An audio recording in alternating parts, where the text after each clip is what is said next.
Hey there, friendlies. Welcome to the 19th of May episode of the Beer Blades and Bushcraft live stream. Um, Tonight, I want to talk about something maybe a little different, excuse me, than usual. Maybe not. I was thinking about this because today I went to buy some pavers for the backyard, and each of them are 2 feet by 18 inches by 2 inches thick, and they weigh about a ton. And when I loaded the 10 of them up into the car, the suspension kind of creaked. And then I loaded 12, was it 12, 20 of um, paillis, whatever paillis is in English. Hey there, Simo. What the hell's paillis in English? Mulch. And brought it home, unloaded everything, got it into the backyard, and my muscles are aching. Man, I am done. But I've been sort of thinking about this ever since. And it's something that I think about not on the regular, but it does cross through the transom into my mind every now and again. Um, and that's that I have an appreciation for hard work. I'm a terrible procrastinator, and I can on occasion be unbelievably lazy. But once the stumbling block is getting started, the stumbling block is not the work itself. Once I actually get started, I have no problem with hard work. And when I was, hey there, Jonathan, when I was much younger, as some of you who've watched my channel for a while know, my first summer job was working in carpentry in North Vancouver. And I'm just going to recenter myself here. That's a little better. Um, excuse me. Sorry, I'm a little coffee, a little congested, and if you see I'm blinking a lot, the seasonal allergies have kicked in. So I'm sorry about that, guys. If I look a little weird tonight. But the point that I was getting at is I have an appreciation for hard work. I like the feeling of collapsing into bed at the end of the night, exhausted with sore muscles, knowing that I've done a good day's labor. What does this have to do with bushcraft? It's very simple. Um, what we do is hard work. Either you're in the bush and you're constructing a temporary shelter or a permanent shelter. You're sawing, you're hacking away at things with an axe or a knife, trying to get a fire started in the rain, snowshoeing across the back 40 to set up a hot tent somewhere. The fact is that a lot of what we do has a very physical reality to it. Um, and it's weird for me to be saying this because I'm not shaped like someone who does a lot of heavy physical labor. I know that I used to be a very different shape, but I feel that I put on some weight when the missus got pregnant.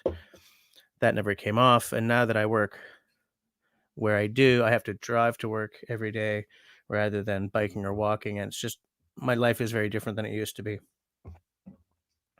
And so I kind of get it where I can. I like to garden. I like to jump on my bike and just, especially if I have to work something out in my head. I find that motion really helps sort of reseat the the springs in the head a little bit. Um, I do want to take a minute here to see who has joined us. Of course, Simo, I think you were the first one on tonight, eh? Jonathan, how's it going? Outdoor Dauber. Oh, hey, Dauber. Nice little crew we got building up here. Tyler's here. Tyler Rodriguez. Um, so where was I? Yes, and in fact, this is a crew that is familiar with and appreciates hard work as well. So I know that many of you guys know exactly where I'm going with this.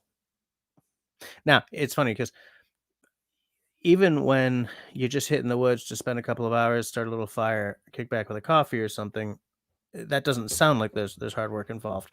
But the reality is, in cases like that, there still is. It's just it's been backloaded. you've already done the hard work of learning how to use a saw or an axe properly and safely, of learning how to get a fire started with a ferro rod or a fire steel, or if you're really, just going out because you just got to relax for a bit, maybe matches or a lighter. But you've gone through the steps of learning fire lay. You've gone through the steps of learning how to put up a tarp. You've gone through, unless you're me, you've already gone through all the steps of learning proper knots. Even if it's just like your top four, that good bushcraft, good for putting up a tarp. Um, so in cases like that, the hard work is sometimes invisible or hidden. Um, by the way, quick vote. Would anyone like this to be a live stream with guests on tonight? Or do you guys just want me to blither and blither and blither? Um, find some way of saying to have guests on that isn't all the exact same way, because I don't want anyone to get their channel seized for being a spam bot. Um, and I think about this sometimes because some of the guys who I talk to a lot over Signal um, are very, they're always doing, making or moving something or building a deck or whatever. Um, I'm gonna pour myself a beer. This would be better if Serge was around to critique the head that I'm pouring, but that's okay. That's okay. Jonathan Milley says that French is such a silly language, to which I say, kind of is actually. Um, the province I live in speaks a very different French than you would be used to from taking a French course in the United States, or well, even here sometimes. Spilt beer, but I don't have any paper towels, so I'm just gonna use my shirt because I'm a classy guy. Uh, hold on. Let me just. Oh, I see why they're talking about French. Okay.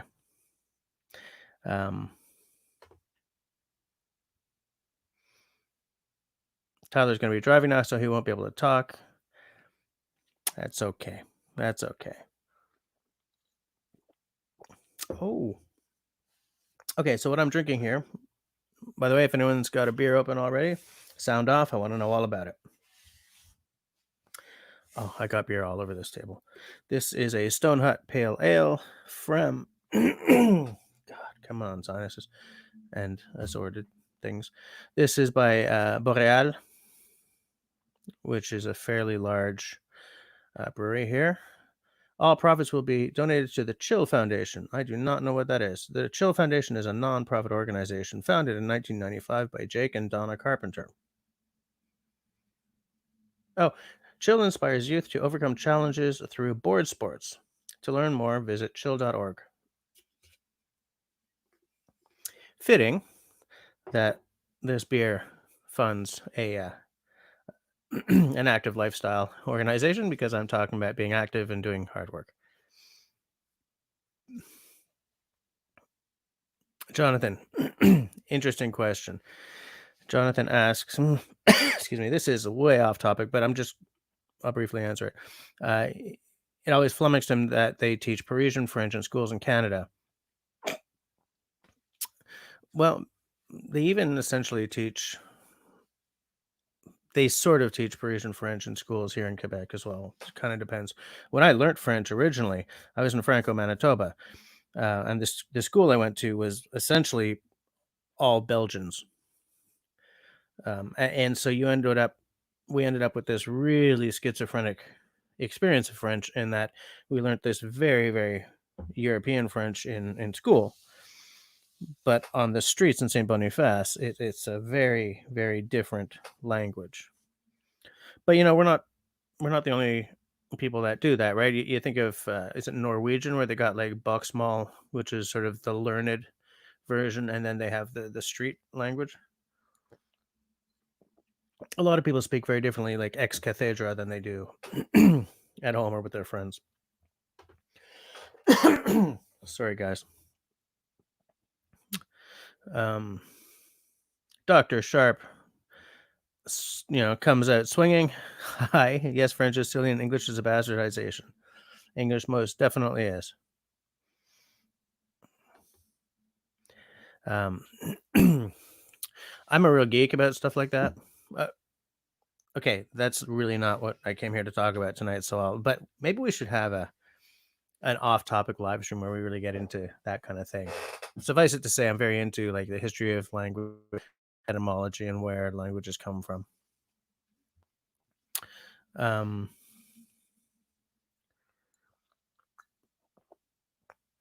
Tasting notes. I taste there's a bitter thing happening, but it's also quite sweet. It's like a vanilla or a caramel thing, sort of tinkling across the top, but it's not. It's not like a sweet beer. I don't think it's something woodsy happening. Let me see if there's a. I don't know. Like all it says is that it's a pale ale. There are no tasting notes on it at all.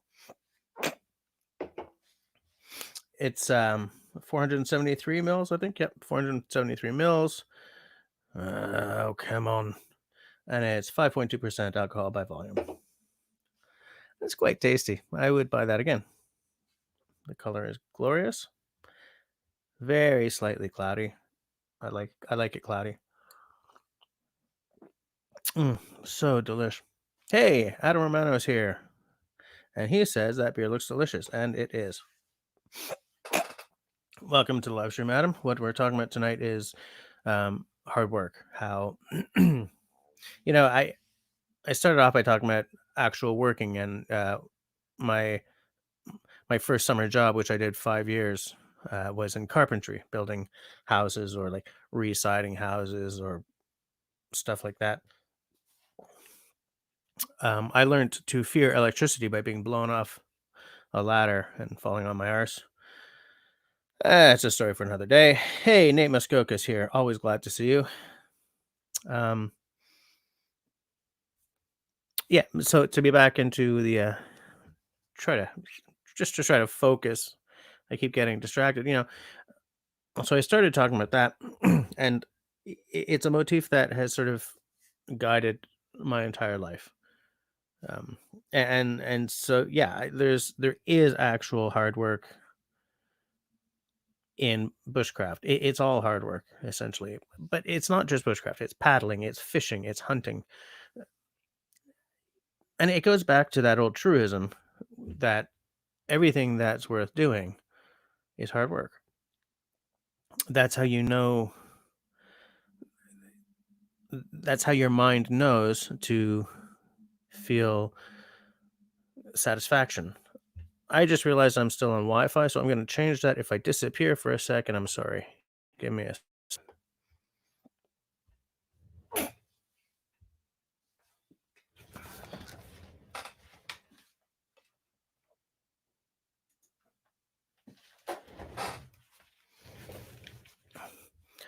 Did I disappear? I do not think I did. All right. Um, let me just see what's going on. Nate. Nate starts with this, finds out what I'm talking about, and switches to that.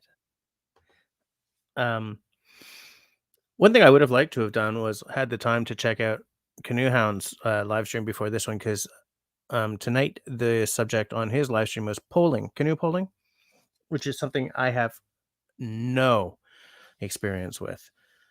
And I would like to learn that, which comes in again to what I'm talking about. Learning something. There's work related to that.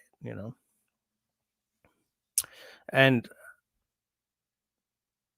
that is not scary. That's not bad. That's not what stops me from starting on, I don't know, building a deck or something.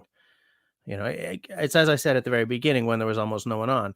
I'm not afraid of the hard work once it gets going, but I'm a terrible procrastinator and I'm really lazy because of it's the getting started on something like that that stops me. That I'm just like, oh, I don't want to do this. Once it's going, I'm fine, and I'm happy to fall into an exhausted sleep at the end of the day once it's started. And it's funny because even though no, I was gonna say that that doesn't affect it when it's a bushcraft thing for me, but it kind of does. There are certain like starting a video because my videos are very hard work. They're nowhere near where I want them, but they're kind of getting there, and they take hours and hours. And you know, I'm trying real hard to hit that every Friday, which means that I've got to shoot something every week. And sometimes I just, all right, let's just get started. And once I'm started, it's okay. But it's just the setup and the this and the that. So good. And I wonder how many people who would traditionally be considered lazy have that. I wonder for how many of them that's the issue. It's not the work itself, it's the getting started. It's the okay, let's get up and and once you're actually rolling, inertia kicks in essentially, and you just keep going. Dr. Sharp is consuming an Excel rattler. I do not know that. Oops. Rats. I just lost my place. I just lost my place. Excuse me. Excuse me.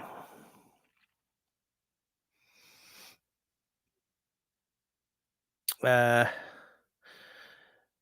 Jonathan says, one of my first summer jobs was working at a flower and tree nursery, digging lots of holes and lugging heavy things mixed with customer service. The customer service part of that would probably put me off the most. Customer service for me is hard work on a completely different level and a non fulfilling level. I've done a lot of customer service, and sometimes it takes everything I got not to just jump over the counter.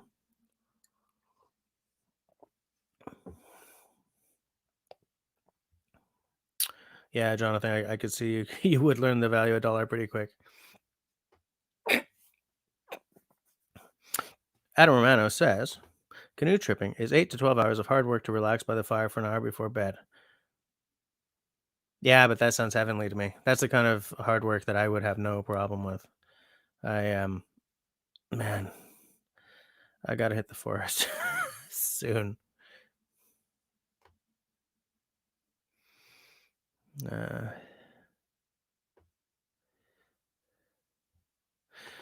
Simone says I spent says he spent his summers on camps with I think RCSC's Royal Canadian Sea Cadets. Outside of that, my mother took every opportunity to send me to work on your uncle's farms. I bet you fell into a pleasantly exhausted sleep on many a night. Many a night.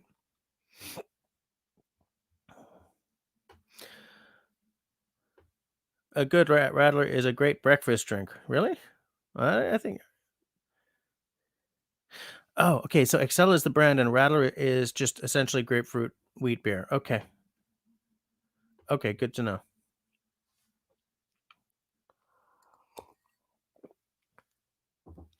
I don't like wheat beer though. Got to be straight with you.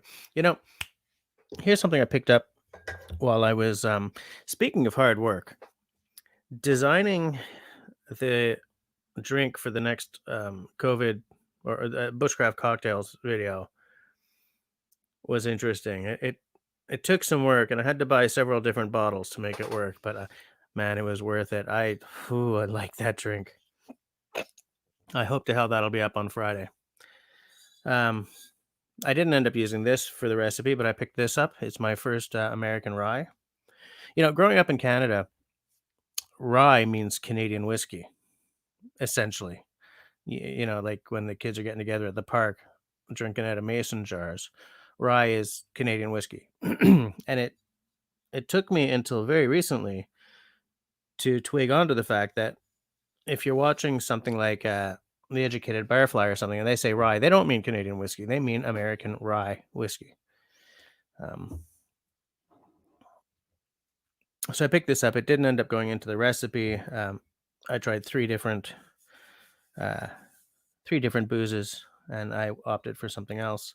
Um, but I never I've never bought American spirits before.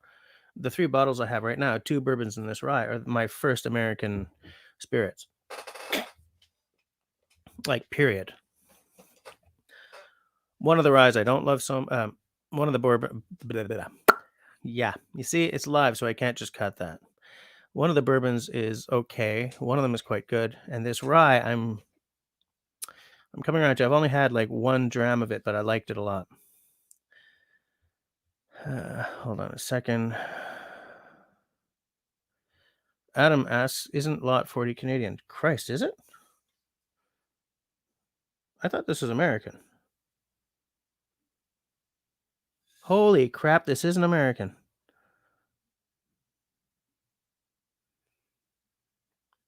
It says so right here. Lot 40 is crafted in small batches using rye grain in a single copper pot still and aged in virgin oak barrels.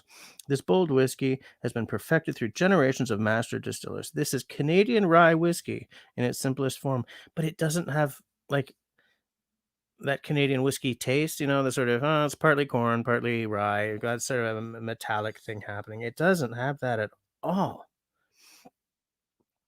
I mean, this is tasty. Well, it's a good thing I didn't use this for the recipe then.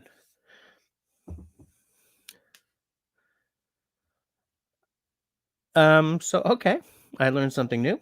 Too bad I learned it online, live, but that's okay.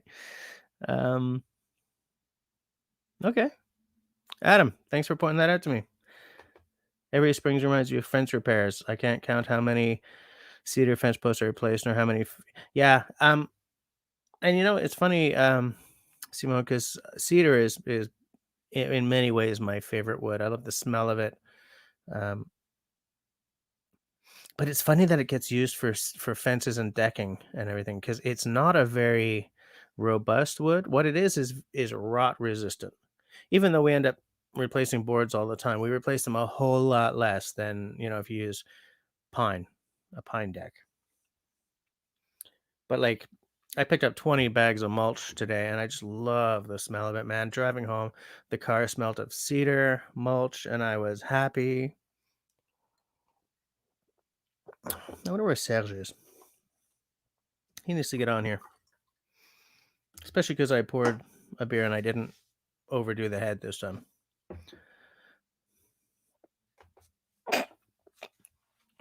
Jonathan says customer service would be a lot easier if everyone had to spend at least one Christmas season working in retail. Hell yes. Absolutely. I agree.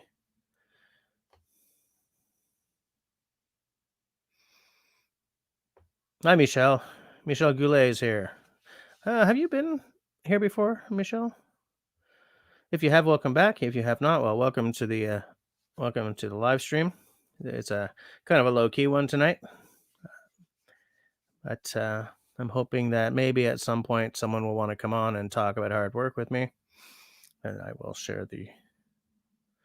I don't know. What do you guys think? Should I share the URL just in case someone wants to get on and come on and tell me about an experience you've had where maybe you thought it was going to be kind of easy peasy and it ended up being a long hard slog. Um, whether that's building something, cleaning your room, a trip.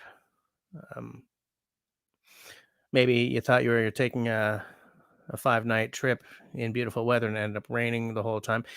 Starting a campfire in the driving rain, that's work. That's work. I have not always been successful at it. I have been successful often enough to say, yeah, I could probably do that if we were stuck in this situation right now. But man, that's tough. And it's a skill set that you really make sure you have before you need it. Otherwise, you could end up, not loving life. Uh, Simone says the same as learning a knot on a video. Nate, that not video I put up for you has a mistake in it. I have shot a correction. I've been trying to figure out. I thought that I could just drop it into the existing video because YouTube has an edit feature now, but it looks like all that really allows you to do is add like an end screen and an intro screen and trim something or cut out a small section. You can't like upload a small clipping and put it in, I think. So I may have to just re-upload that, like put it in Final Cut Pro and just re-upload the video,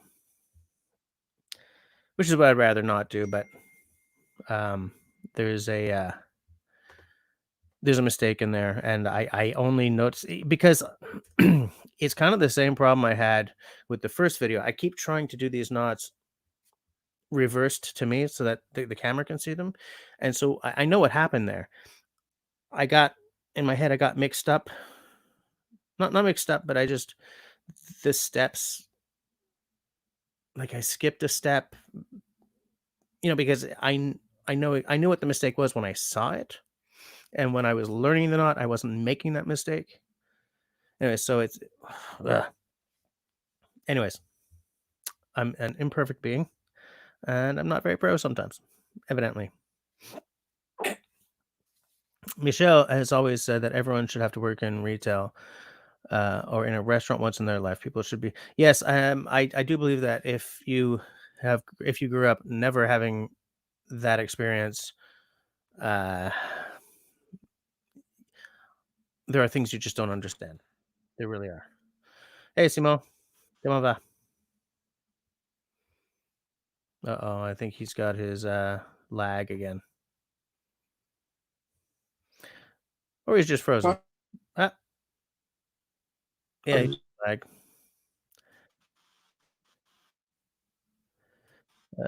Oh, Dr. Sharp. I like it.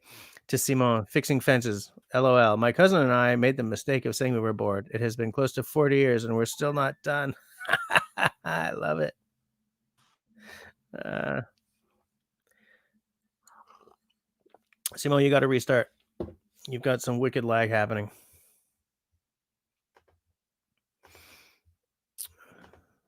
I'm going to share the URL so that if anyone wants to come on and talk about this concept that I have. I mean, look, when I say that bushcraft is hard work, I don't mean that it's a drag. Like, something I'm trying to get across here is that I have an appreciation for hard work, and I even enjoy it when I actually get going and I'm in the swing of it. It's not it's not a problem. I just got to get past the start. I wonder why that is. Do any of you have the same problem? Yeah, I think Simo's going to restart. There he is, all frozen. Like, yeah, do any of you guys have that same problem where it's just the starting that, getting up and setting up all your crap? Here's the thing, for these live streams, that computer right there is giving me massive problems. When I finally get it worked out, I'm going to set up so that I don't have to do all this rigmarole and run around like a fart in a windstorm for the half hour before 9 o'clock on a Tuesday night, where I can just have it set up, sit down, and go. Hey, Simo. Hey, better now. Yeah. Yeah. What was the problem? Nah, I'm not sure if I want to talk about it. Okay. It's top secret. No, I had just a browser crash. So. Okay. Dr. Sharp says that physical work does provide its own sort of high, and I believe that. It does. I believe that. It does. Whether you're like slaving away at something or you've gone, you're running or biking, it really, Endorphins. really does. Endorphins. Absolutely. So it does change a lot at the end. Yeah, it very much does. It's funny because I went into this past weekend feeling really under the weather. I feel that I'm just getting really run down by doing a full-time job and keeping two kids going that are home from school. And so Friday Until September. until September. Well, but in the summer they're not supposed to be in school, so I don't have to force homework on them. Well, on the one who's in school. But But there's hope mhm, because they're gonna announce what they're gonna do with the summer camps this week. yes, which will let me know whether or not I've lost a shit ton of money, a spit ton of money, I because I've already doubt paid for so. 2 cards, 2 Yeah, camps. but I doubt so. I Um, think that they're gonna open them. I think so too. But so Friday I had to take off sick because I was done. I wasn't feeling well. Um, I slept a lot of Saturday, and here's the thing: it ended up being really good for me because by the time Sunday afternoon rolled around, I was finally feeling better. Pissed off I that my first sick day was going into a long weekend, but then again, I'm stuck at home, so it kind of doesn't matter. Um, but even though it was good for me to sleep the morning away on Saturday, I hate doing that. I hate lounging in bed all day. Or I hate feeling like I lounged in bed all day, even though it was something that was very important to do. Um, I need to be up before 10 and doing stuff. And so, when I'm all like, I love me some hard work. Maybe it's just that I need to be moving. I don't know. It's it is actually a bit weird for myself too. I need to be up. I'm usually sleeping 7 hours a night, 7. 6 to 7, and I'm fine. I'm gonna rock. It's not an issue. But if I'm getting, let's say, a 9 or 10 hours, I'm gonna be literally over for the day right Yeah. after. I'm almost I won't do much. Well, I've been what ends up happening is I work way into the wee hours to make up for all the time I lost during the day because of kid stuff.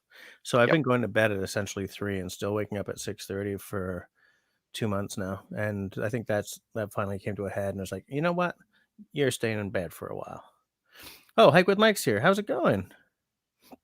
Oh, wow. You're a teacher doing all your teaching online. Now, here's the thing. Today, up until today, the teachers have been sending home email packages of activities for kids that were completely optional. Well, starting Yeah. today, it's actual schoolwork and it's no longer optional, and Yep. it's a full day. So the missus and I had a bit of a panic attack last night because we're both working, and um, but it ended up being okay. I That's think it's funny it's because going to be the okay. comment of Mike is almost related to the one that Jonathan just posted right before Hold on. Right before, from Jonathan Miller. it's not the Or one after. Hike with Mike. The appreciation for teachers has skyrocketed. By the way, that's an important thing that Jonathan yep, said, because this situation, which she's not really talking about hard work, but let's just take a very small deke, has shown me that the people who are driving the economy and society are not CEOs. They're not your lawyers. Well, your criminal lawyers definitely still are, but the people who are keeping the world running are those poor sad sacks who are working the grocery stores and working the takeout counter at your local restaurant. They're the garbage men, they're the teachers, they're the cops, and the other emergency staff for sure. They're nurses, they're doctors. And that, I think, will change the conversation going forward about where wealth needs to be spread.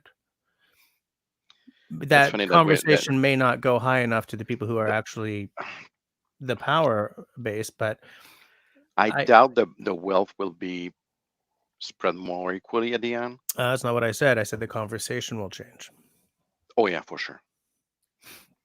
because the people who And are making all the wealth now will do whatever they can to make sure that it does not change. yeah, But that's getting political, and I try to stay non-political. yeah, but there's a couple things that gonna need to change at the end.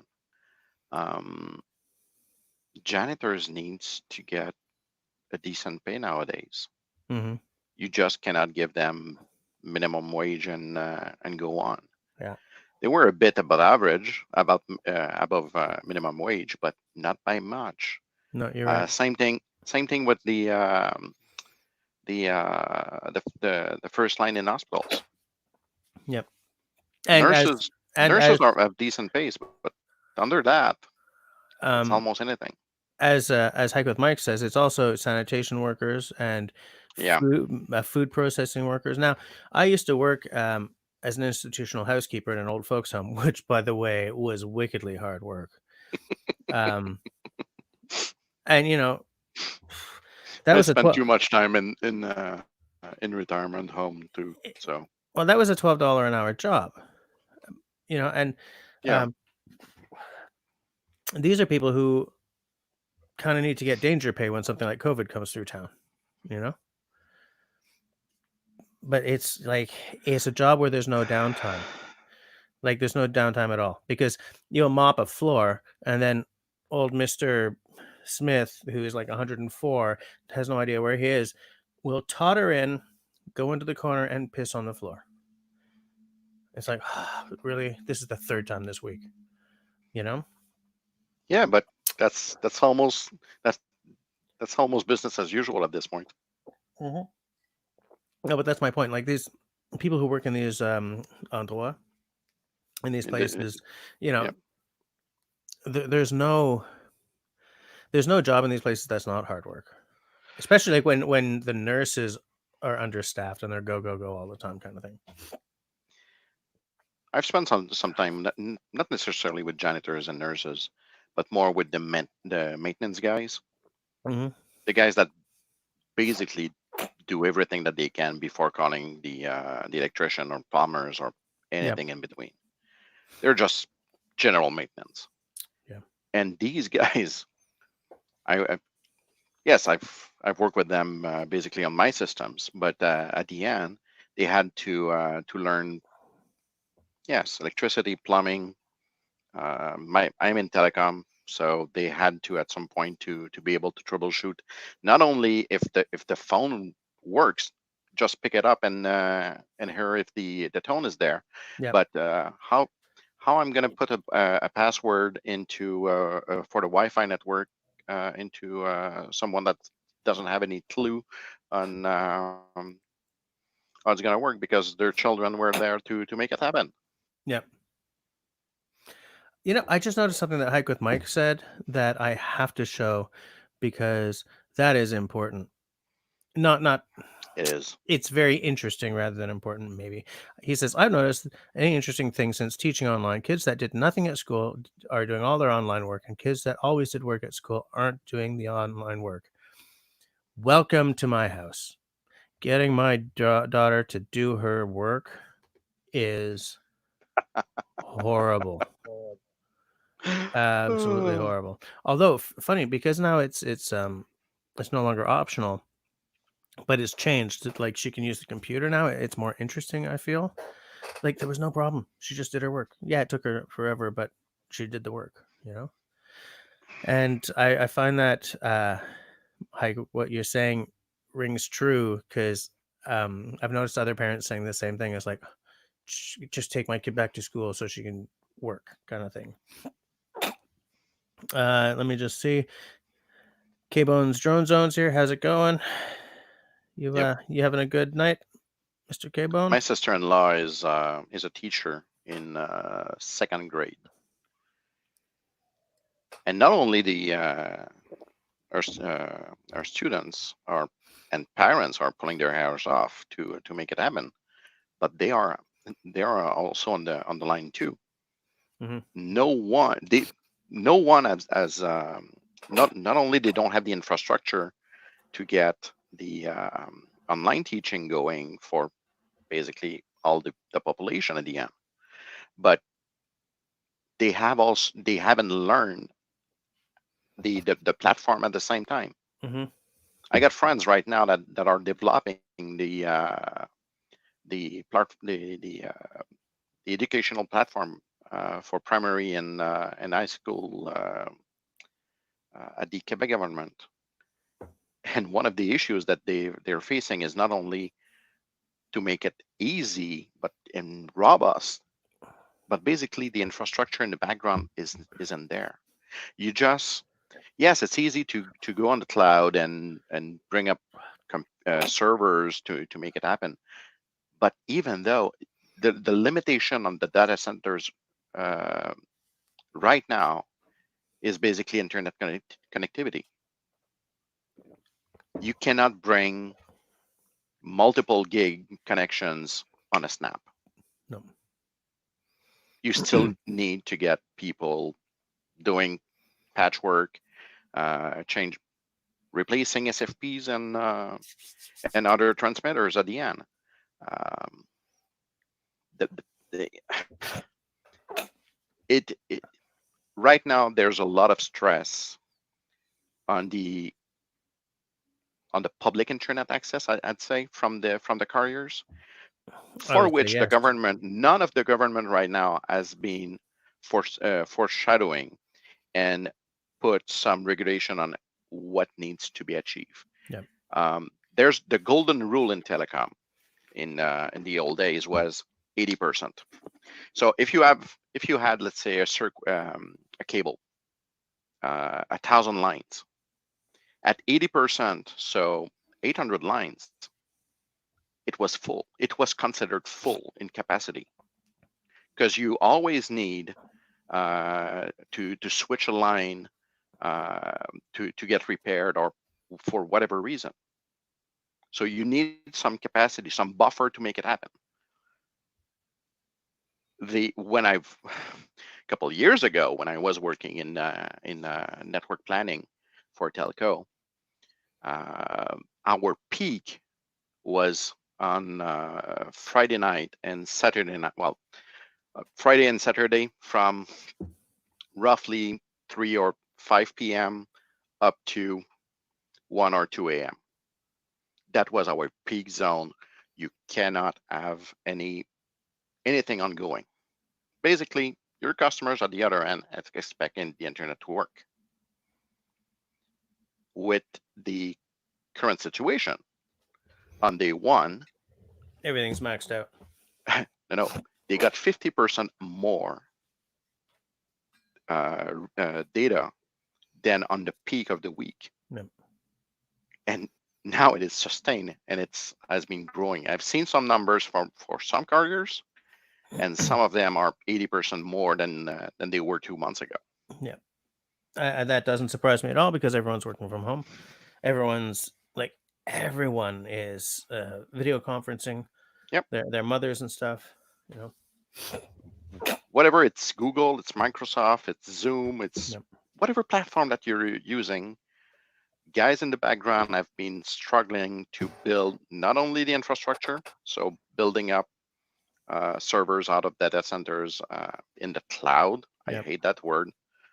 But bottom line, it is internet connectivity that is struggling everywhere. Yep. Not only on data centers, but also on the telcos. Right. Right. Oh, I just want to welcome Quebec Homestead. Oh, yeah. Hey, if you guys want to talk about hard work, homesteading, man.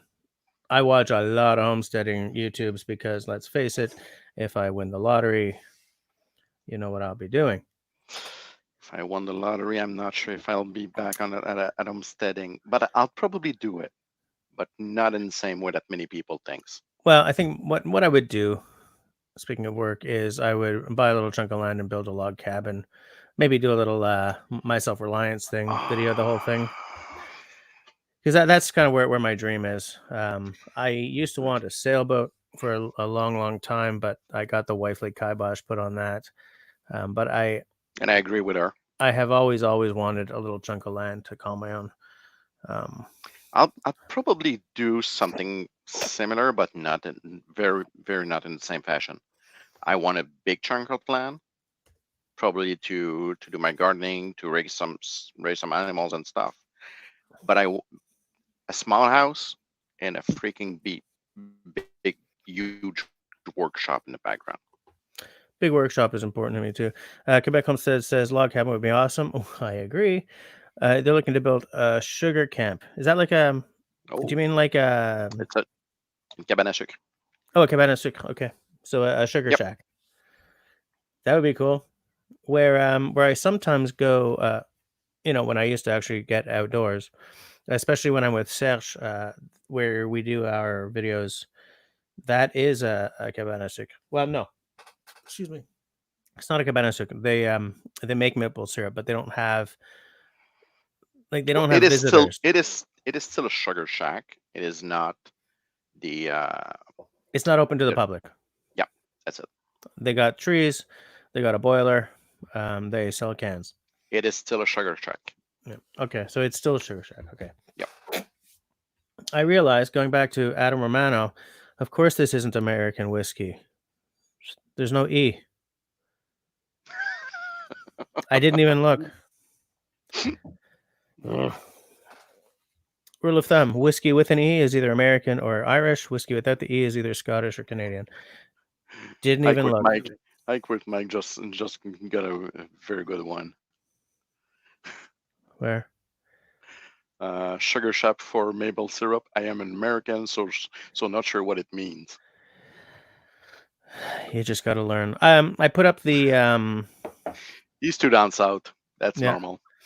I put the link for anyone who wants to get on here and tell me about a situation that was harder work than they thought, or anything that you think of when you think of hard work, whether it's bushcraft, camping, paddling, homesteading, just facing the Hey, work day. Mallory, You know, click on that link and get here, please.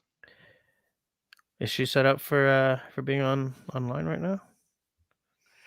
I have actually no idea how the internet her internet situation is at our place. Mallory bought a really cool mic that's very, very affordable. It sounds way better than the price she said she spent on it. Nate! Hey, Nate!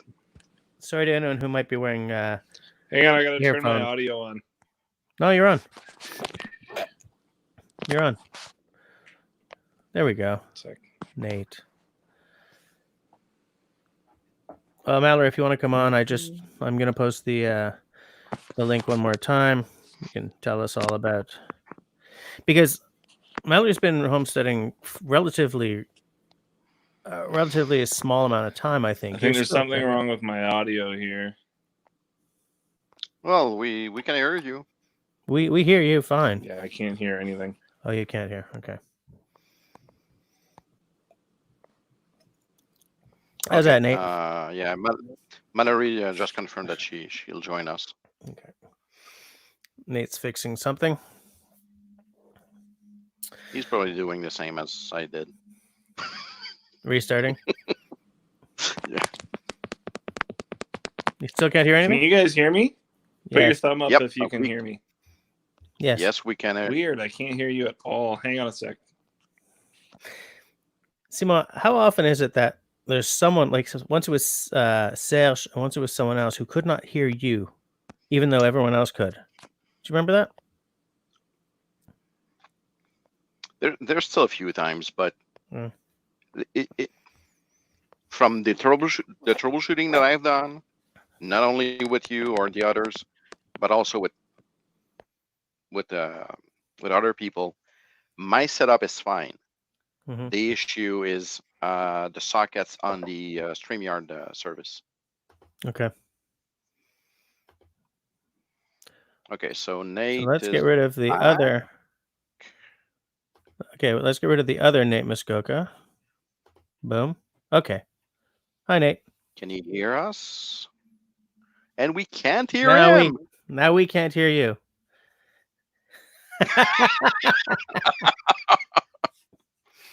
It's gonna work, Nate. It's gonna work. Okay, I kicked. We can't hear you. Not at all. Nothing. And this is weird. Like, what's weird about this is very often in a live stream. Like, I can't tell you how many live streams I've watched where exactly this has happened. You would think that the technology would mature to the point where this never happens. You know? There's literally too many variables to deal with in order to make it happen flawlessly each time. Yeah, but there's got to be a. Hey, Alain's here. How's it going, Alain? Listen up. If we're speaking only with phone communication has been there for 2,500, almost 150 years now. Yeah. That part has been solved. We have experience with. What about video conference, one-on-one? Yeah. That video conference has been there since the 70s, well, the 60s actually. Hey, Valerie. Yeah, I'm just gonna mute my YouTube. Okay. Can you hear us? Yeah. That's your new mic, right? Yeah. Man, Yeah, that's my mic. For the price you paid, I can't believe how good that mic sounds. I know, right? That's unbelievable. Is that a USB mic? Yeah, it is. Here, wait, I think I still have the box. It's unbelievable. Because you said it's a $70 mic? Yeah, $70, and I bought it. I'd have to send you. I don't remember where I bought it. I bought it in Montreal somewhere, and they shipped it to me. Nice. Yeah. And it comes with that mount, eh? Yeah, it comes with the stand and everything. Yeah. Did you get it at Addison? I think so. Yeah, I think that's it. Yeah, it's pretty cool. Right. So you guys were talking about hard work? Yeah. That's why, man, I want to hear from you because, man, I've seen what you guys are doing on some of those videos. I'm like, yeah. Well, we're full-time homesteaders here, so I mean, we're full-time here. So, I mean, we've been pretty much trying to get some wood out all winter, and then we got overrun with snow, and now the gardens are up and running. So now I'm like full gardening right now. I remember that video where you were, I think, re-siding your house. And you were pulling off all the wood and finding all this crap inside there. Yeah, that's only one wall. We're still wanting to find money in it, but we just found crap. But that hits on exactly what I was sort of saying at the beginning of this live stream, where once I've actually gotten started and it's hard work, I'm okay. It's just getting up the chutzpah to start on something. Is the motivation, yeah. Exactly the word that I was kind of trying to find in the back of my head. The motivation is the problem for me. Once I get going, man, I do love working my ass off. Yeah, that's the same for me. I'm really lazy. And so, like, getting up the courage, like, especially with the kids, it's just everything's so much harder. Yeah. So, like, I have to build up my energy, and then I have the YouTube, and I go to bed really late because I'm editing when the kids are asleep. So, I mean, that's another thing. Working hard is like YouTube. Yeah. I had no idea it was that much work. Oh yeah. I've been doing this since 2013. I don't have the subscription numbers to show that, but that's because I didn't really deserve it until 2017. But yeah, it's tough. Still don't, but that's fine. It's wow. Fuck you very much, Simo. Oh crap! It's demonetized. Oh wait, I'm not monetized. Are you not monetized yet? Well, I was, and then I lost it. How do you get demonetized? 4,000 hours and no. Yeah, 4,000 I keep hours and at least I don't know how many subscribers. It was 1,000 subs. I didn't have a problem with the subs, but I run about 3,800 hours a year of watch time. So darn. Yeah. He's just under. Yeah, I'm still at 1,700 right now, so I'm just pushing, but it's going up every month. It's going up and going up. So well, and there's the thing: if you do the work, eventually you will reap the rewards. Yeah. Now you guys are in good shape because you're doing something that a lot of people are interested in. Right? There's a lot of people watching homesteaders these days. Yeah, but the English market is really saturated. So I'm really trying to like push into the French side. That's why I do like English and French videos, which is a lot. So you upload the same video, what is it, Tuesday in French and Saturday in English? Is that how it works? Yeah. It's almost the same thing. It's just like, I film twice. I do it once, like let's say I'm doing tomatoes. I'll do one tomato in English, one in French, and then I'll just like try to mix it in together. But they're like completely original. Yeah. So Okay. yeah. Yeah, man. I respect, man. Doing because in the day to day, I speak French all the time, but I don't have the courage to do a video in French because I find that as soon as I'm on camera, I can't talk in any freaking language. Like I can like blah, blah, blah, blah, and talking and talking. Then as soon as the camera goes on, I'm like, hey, yes. Yeah, I was like that for like the first 40 videos, and I only recently been starting to feel more comfortable, and like even these live streams are really helping me. So I'm gonna do one live stream every Wednesday night, It's a bit and different. it's really helping me, like, I don't know, be more myself. It is still a bit different on my end because I'm French. Yeah. Doing this in English, and I have never did it in French. Yeah. Yeah, I started in English, and then I just recently, after Christmas this year, started doing them in French. But I'm way more comfortable in French. Yeah. Like you see it in my videos, like I flow in French. Yeah. And then in English, I'm like, I don't know.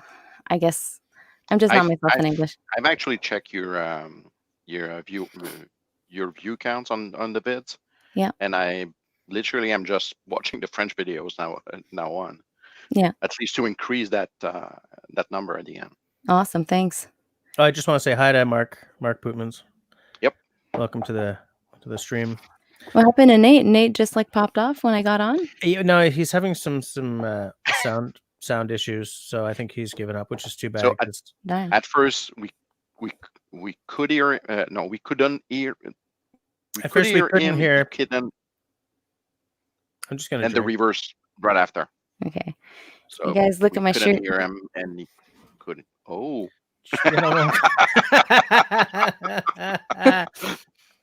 Now, how the heck do we explain that to all the Anglophones watching? Yeah. There's nothing to explain there. You should get the video clip out on here. Oh my gosh. That's unfortunate, but there's nothing to explain there. So there's a song that the guy is just singing in French, and it's like, I thought it was a parody in the beginning, and he's just saying, hey, is it cold? Are you okay? Is like, can we go out in a sweater, I guess? And like, it's just so bad. The song is so bad, but like it's getting like way big views, like way more than it deserves. I'm totally out of there with public radio or popular music. I'm just not there. I listen to radio every day. Yeah. You don't like that popular music, Simon? You don't like them MTV video games? You know what? Stuff the kids are listening to these days. You know what? That's funny because I literally hated the public radio service, let's say until my 30s. And working in Eastern Quebec, I mean, I was located in the Bas-Saint Laurent, doing my work between Montmagny and Gaspé, all New Brunswick. I was all over the place. And I learned to love Radio Canada for one thing. Even if I was switching station, it was the same program. Mm-hmm. Then I understood there's no publicity. Yeah, there's no ads.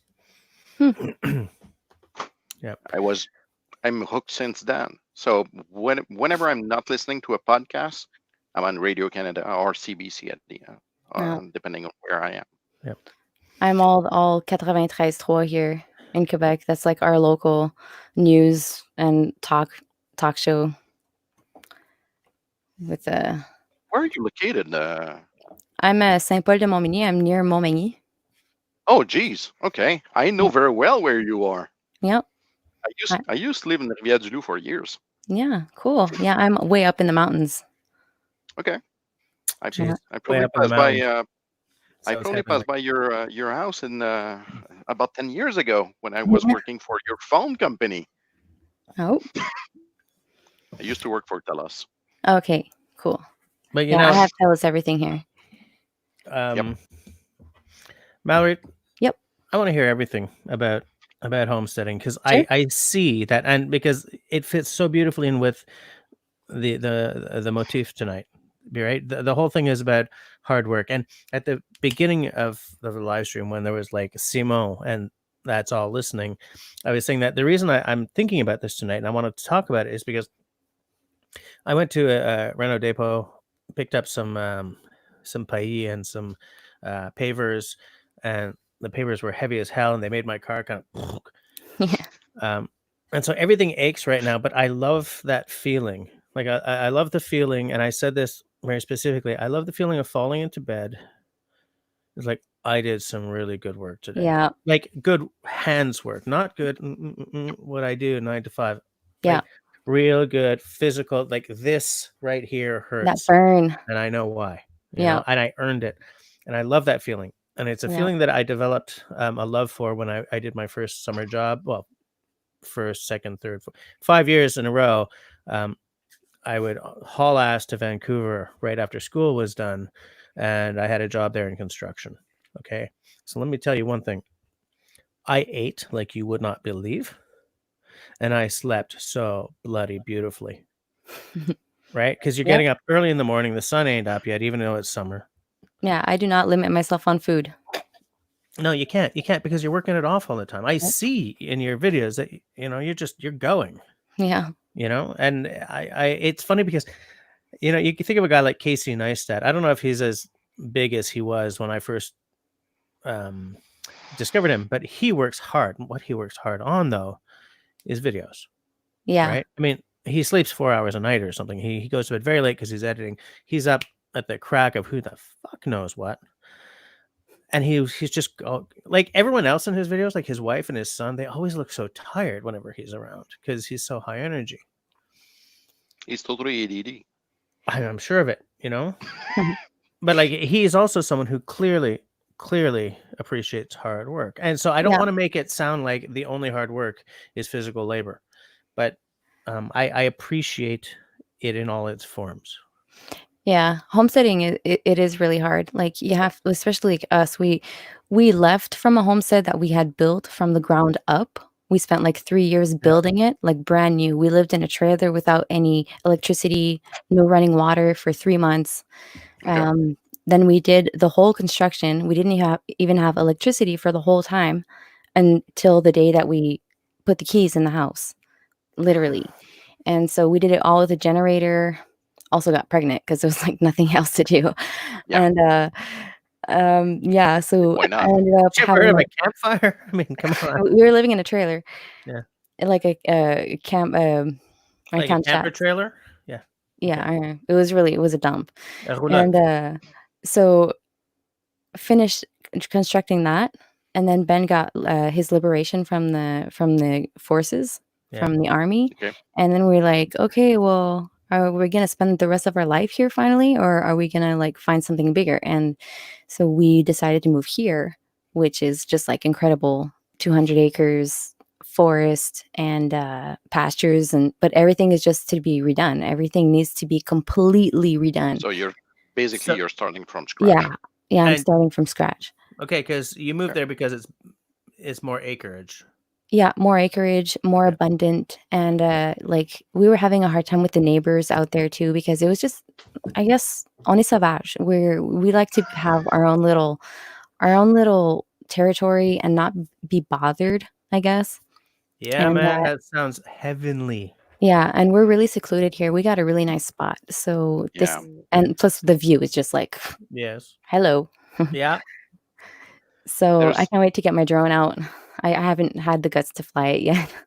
And which one did you get? You got the Mavic Mini, was it? Yeah, the Mavic Mini, yeah. Because that's the one just small enough that you don't need the whole licensing crap. Exactly. Yep. It's just that it's so windy here.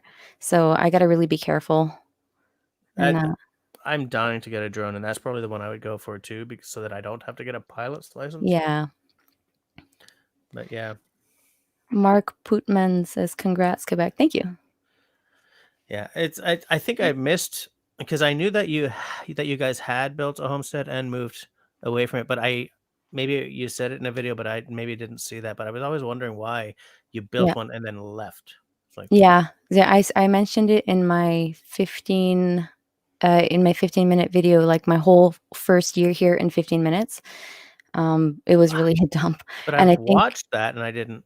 yeah, I maybe didn't mention that, huh? But I mentioned that we moved from a homestead that we had built, but we Yes. left because it was too small, and Okay. because like we didn't have to be close to the military base anymore, Right. so we because figured we'd you just were go close to closer to Ben's you was pro- family. Hmm. I just so want to you say were hi to James Fry. Man, yeah. England, it must be late for you right now. Aren't you guys like 5 hours No, ahead it's of us? early. Or early It's in the morning. Very yeah. early. Yes.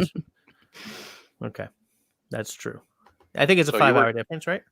close to Valcartier, or Yeah, I was in Saint-Raymond-de-Portneuf. There's one that okay. says, "Not sure what problems with your neighbors were." Okay, just like a little idea. I had a cat, okay, a barn cat, and the cat would go roaming, like a cat does, and, people would really seriously be pissed off at the point where they'd call the city and do complaints because my cat was roaming on their property. I'm like, "It's a cat."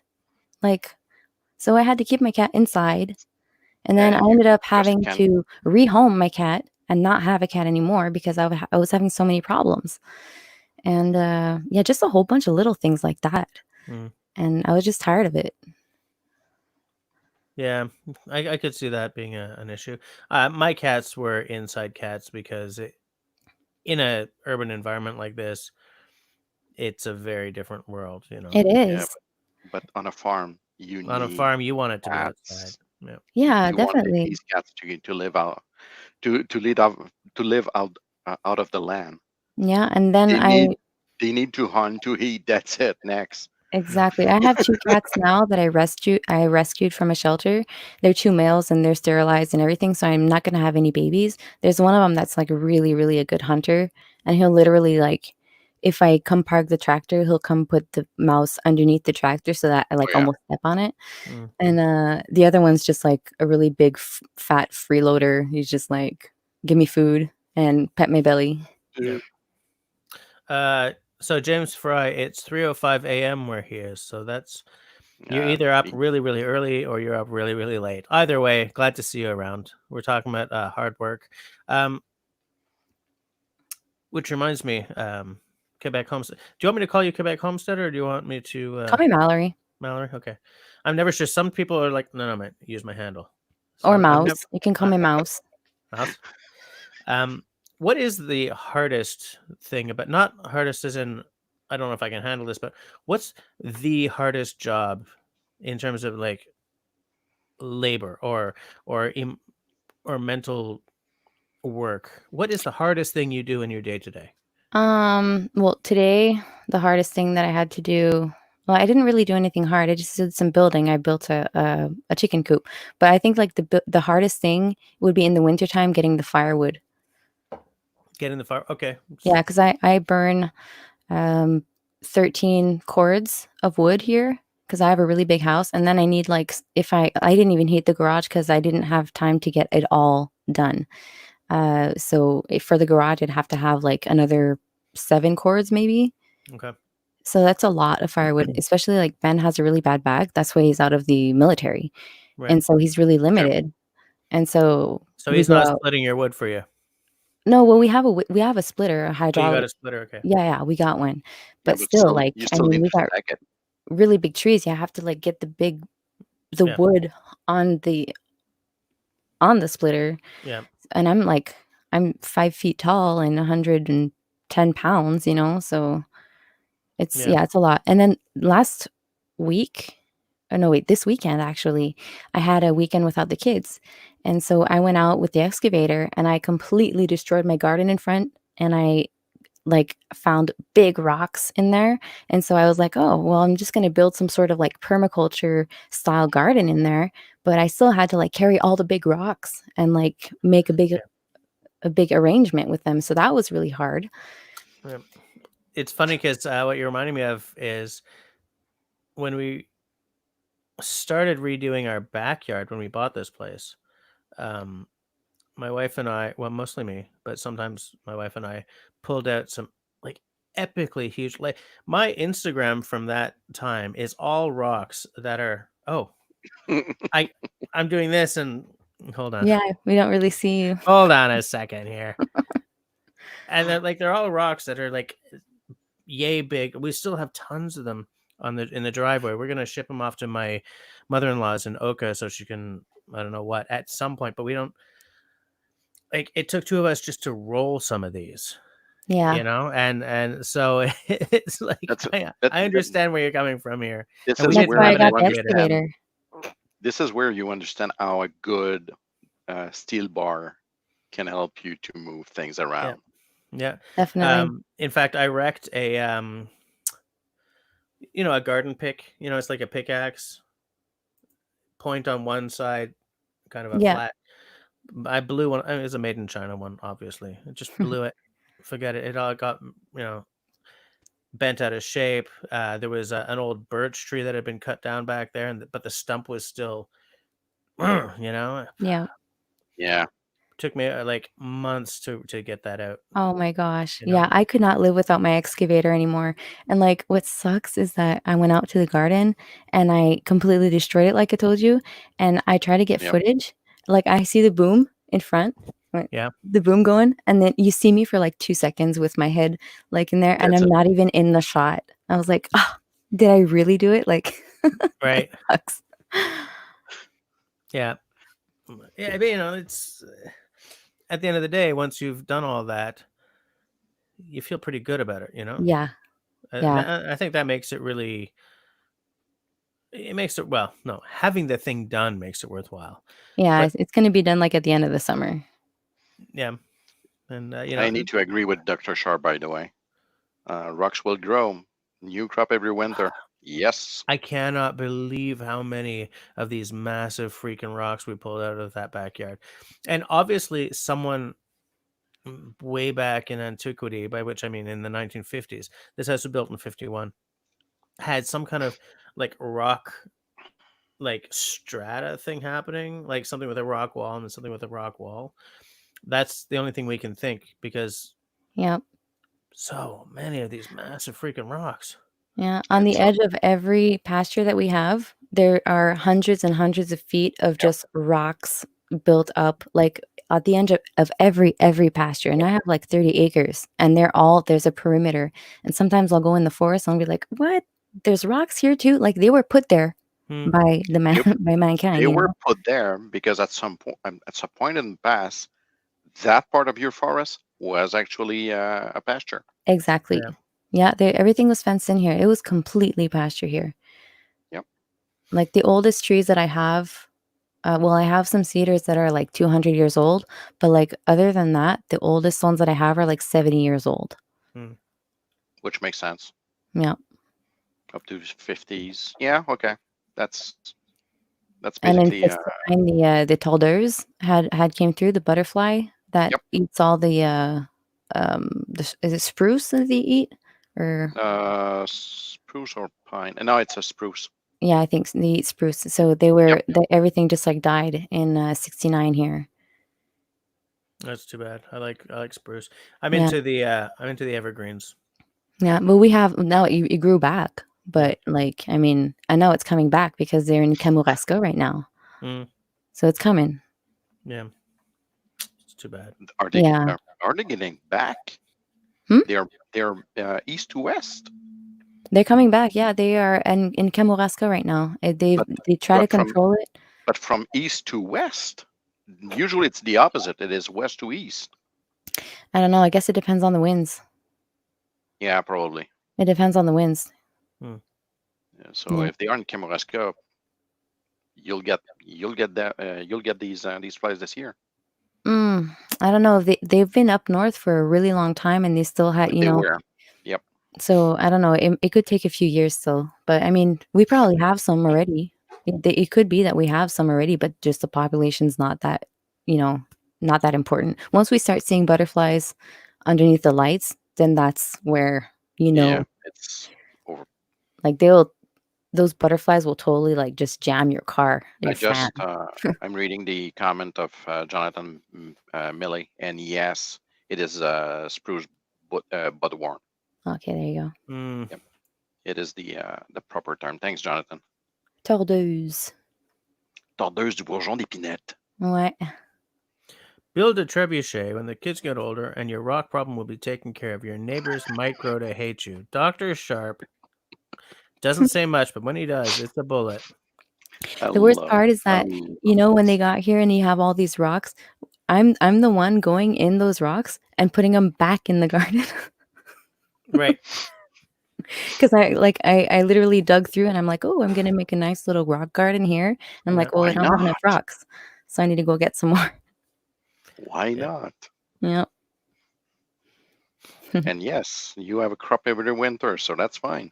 Yeah, there you go. New Oh, rocks every jeez. winter. I've removed so many rocks.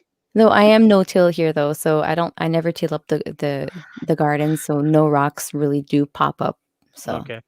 Well, yeah, no till can be done up to a point. It depends how you're doing your things. But it, as soon as you're just expanding your crop, that's getting a bit more problematic. yeah. See, in my Even the pastures, I haven't touched my pastures yet. Maybe one day I'll have to plow it and everything, but for now, my gardens are just completely 100% no-till. What are your plans animal wise? Well, Speaking of hard I'm gonna freaking get work. some chickens. I'm gonna get some meat birds, and I'm gonna get some laying hens here at the 1st of June. And we almost got a milk cow, but we ended up backing off because we're just like we were too excited and we were yeah. going to take a drastic emotional decision as Did you usual. did So we're did trying you to learn. purchase? Did you already purchase your chicken and meat Yep, bird? yep. Okay. Yeah, Where I did you? ordered them in advance. You have to order them every year, no matter if there's a pandemic or not. You have to Yeah. order them in advance. Where did you order them? At the Cap Saint Ignace. Yes. Oh, okay. Yeah. Because for your information specifically, there's another one in L'Île Verte. Okay. There's a hatchery there that Okay. does not only chicken, they're doing turkey and fowls and Yeah, many other they things. have all that too. Yeah. Cap Saint I Ignace. wouldn't be surprised if actually the guys in Cap Saint-Ignace are actually sourcing from L'Île Verte. Probably. I used to get them at Chabot, where Yep. I lived before. But yeah, so other plans for animals. I'm not planning on having goats anytime soon. I No. had They're goats crazy. and we're They're we're crazy. just not set up for them. So yeah, I'm just sticking with my horses, chickens, and maybe a milk cow if I can get set up and get my pastures all nice and fenced in securely. Right. Right. And because of your husband's back, Hmm. um, that means that you probably take on some of the heavy lifting, evidently, Yep. rocks and everything. Yep. Um, but I mean, there are things that he can do anyway. I mean, Yeah. he's active. He's obviously pitching in. Yeah. Yeah. It Definitely. it can be Sorry. tough. Well, I was just gonna say it can be tough when there's an injury involved. Yeah, he's You got know. chronic pain.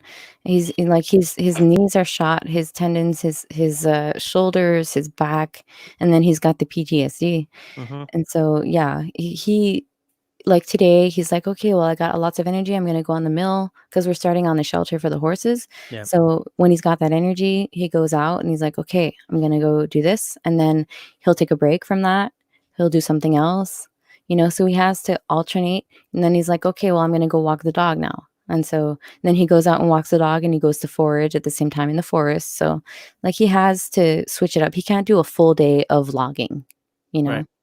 So Which is that's fine. yeah, and so we function that way, and then, with the kids and everything, it's just for him, it's easier for him to go log all day than to be with the kids. So Yeah. I usually have to do everything that I'm doing I with can the kids. understand that, by the way. Yep. Yeah. I can relate to this these days, Jess. Yeah, I sure can. Interesting. Locked down in Montreal with 2 girls. Well, 3 if you count the misses. Okay. But yeah, I mean, so it's interesting to see how you guys make it work with that kind of complication. Yeah. I mean, and that's why we have the excavator, and, he got a huge settlement when he got released from the army. So we Mhm. took that money and we bought the excavator, the tractor, four-wheel drive. So we got the skidder. So everything is like geared towards helping his back and replacing his back with the machinery Yeah. because we don't have a choice. No. Yeah. Yep. Makes perfect sense. Yeah. Yeah. Interesting thing, because both of you know about this and I know nothing, but Dr. Sharp is asking, do you have stores where you can buy chicks up north? We have Yep. Bushites, Rural King, and others. I've There's never even thought about such a thing. yeah, the hatcheries in Quebec. Some of them are run by the Co-op Federation, if I can put it that way, and some others are completely private. The one in Lilleverte that I was talking about is a private one, Mm-hmm. and yeah, it's actually the Quebec is, if I'm not mistaken, is the largest Chicken producers? yeah, chicken producer in Canada. Really? Yeah. Well, But I know you can many look at companies. the hag quotas to get a feel for. Yeah. And by the way, you need to be under the limit of the hag quotas if you want to Yep. to avoid them. Exactly. But I know some companies will ship them by mail. Yep. Because like one of my friends, Eskimo in Alaska, her channel, she ordered him. She's in Alaska, like way up there, and they stay alive for a really long time in those boxes without any food. And yes, and Canada Post are shipping them too. Yeah. So I mean, you just go look online. Maybe you'll find something. I just want to say hi to Wood Pigeon Outdoors, who has just joined us. Oh, geez. James Fry says, goats can be strange creatures. They definitely have their own personalities. And that's when you need a trebuchet, not only for rocks, but also for goats. Hey. Look now. at Monty Python.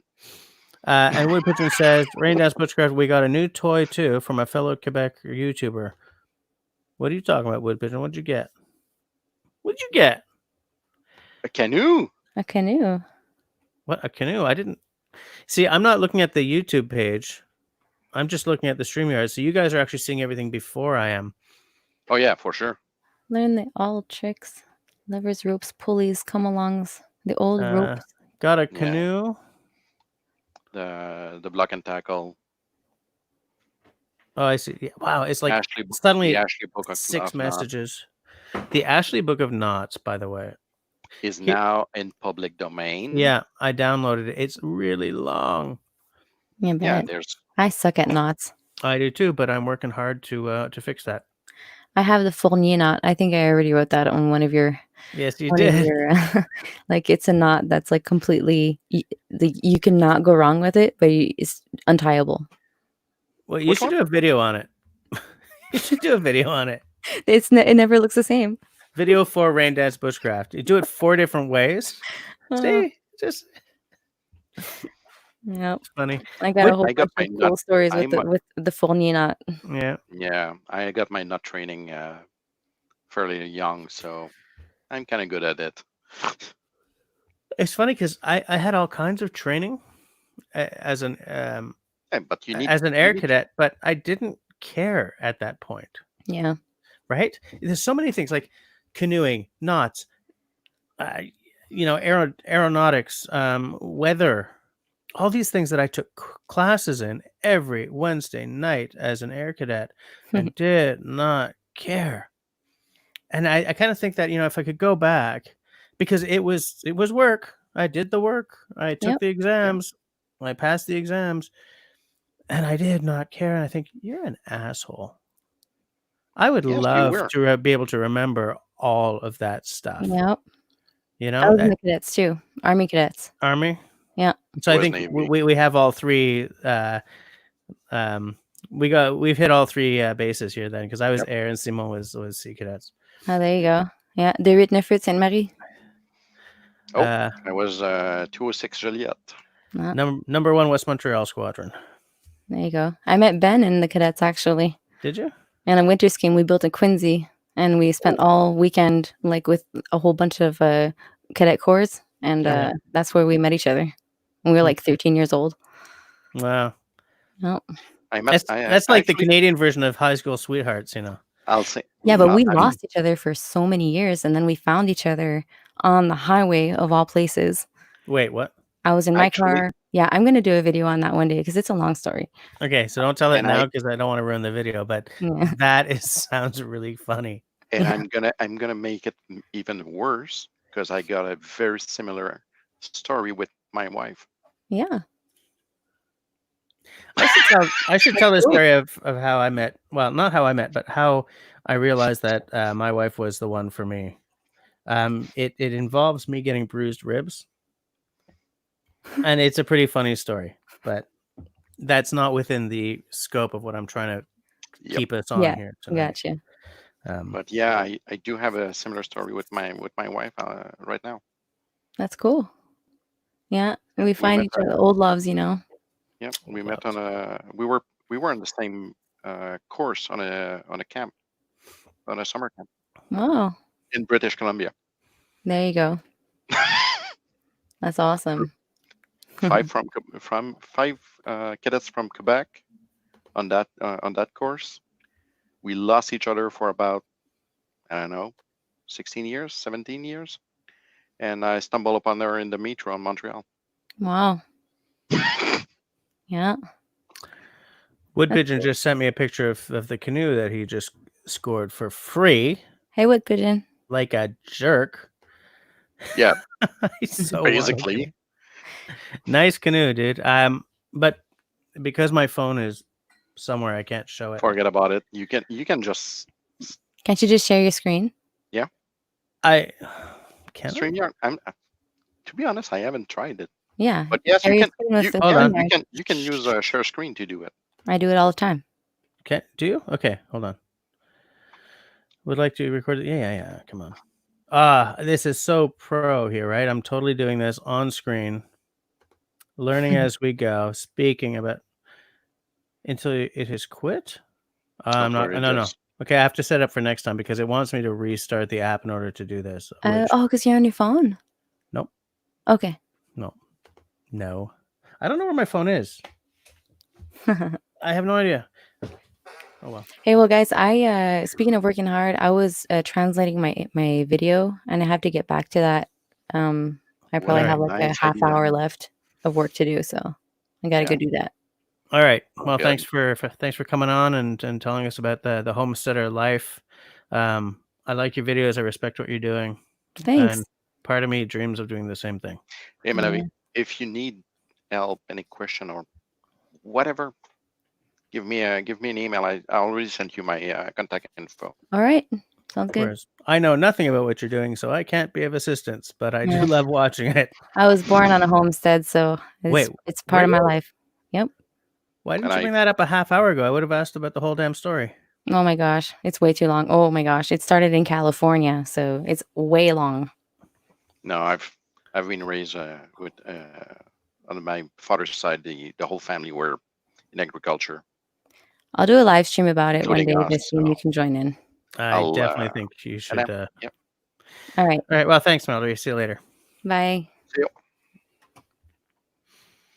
I do want to say for any of you who haven't investigated Quebec Homestead, the channel yet, it's worth your while. It's worth your Oh, while. yeah, If for you're sure. into homesteading it in any way at all, get over there. Especially because so many of the homesteading channels are in like the States or Europe. It's nice to see a Canadian one. And as we've established, she puts up 2 videos a week, one in English and one in French. And that I respect massively because I just don't have the chutzpah to do that. I'm just gonna take a look down the side chat here to make sure that we're not, ignoring anyone. Wood Pigeon Man, you got that canoe for free? How did that happen? I'm not sure if I want to really get Mark's the answer on that one, because at this point he's getting better than Outdoor Dauber. scoring a canoe for free is better than Outdoor Daubers done, I think. Yeah. Oh, Mark says he started with knots at age 4. See, the reason why I bring up knots is because for me it's hard work to learn these things. I did learn knots in cadets, but I didn't retain it because I didn't care. I didn't know what the use would be. I joined cadets with one goal in mind. I was so shy that I would sit in the corner at a party, and someone would walk over to me and like direct a question at me, and I wouldn't be able to answer. And I was like, I know what will solve this. And that's what I was there for. The marching and the uniforms was fun and cool and everything, but it wasn't the main thing. The main thing was that within a certain amount of time, I'd be shouting orders, which meant I would no longer be that shy kid. And to a certain extent, that worked. To another extent, it really did not, because believe me, I am still an introvert. Okay. But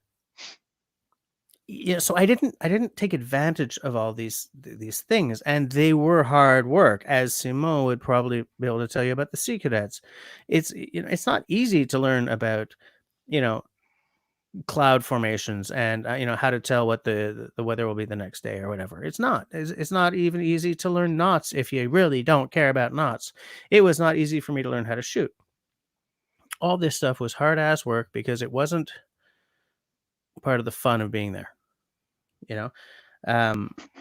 And so like I'm sitting here decades later and really wishing that I'd paid more attention and retained the knowledge, especially the knots, because man, you can't do anything without knots practically in bushcraft.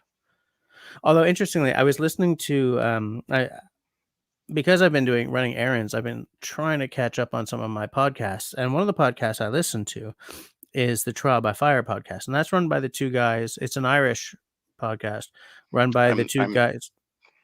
I'm not getting that one. I'm not listening to this podcast. So okay, it's run by two guys who run the Living to Learn Facebook group, which is a bushcraft group based in Europe. Crap, where was I going? Oh, you were and listening one to of them, podcasts. I think it was Joe. One of them set himself a challenge. He spent 6 months not using cordage, right? And he said that if you're spending 6 months not using cordage at all, your notches game really, really, yep. You bring your notches game up to a higher level, because you can't fall back on cordage or anything. And it's part of a larger conversation about how carbon neutral. How often do you have to use a piece of paracord for it to be carbon neutral and stuff? Which I'm not going to get into here because it's not sort of the gist of what I'm talking about. But I found it interesting that he spent 6 months with no cordage, because that means 6 months with no knots. Like I can't think of I don't go into the woods without using cordage for something. Whether it's my ridgeline. How the hell did he put up a ridgeline with no cordage? I guess you find the two trees with two crotches and you put a pole or something.